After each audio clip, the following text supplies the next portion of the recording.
Hey guys, it's time to do another showcase.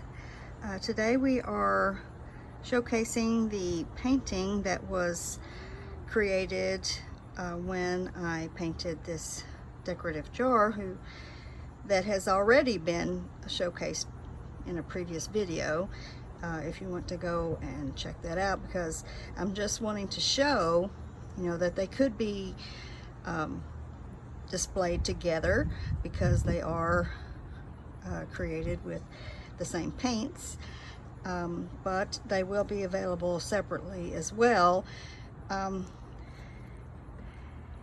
painting is what we're really focusing on today, so I'm going to get up close and let you check that out. I think I'm going to title it Purple Splash, and you probably can definitely determine why it's going to be titled that.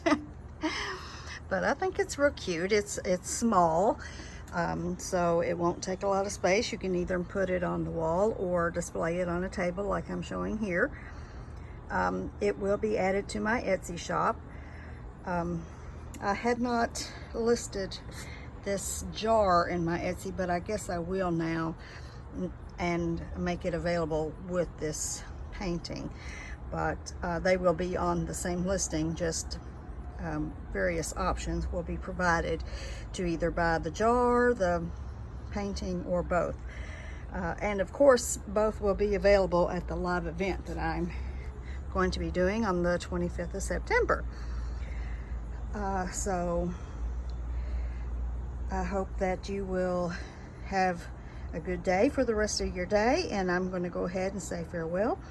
And you take care. Bye-bye.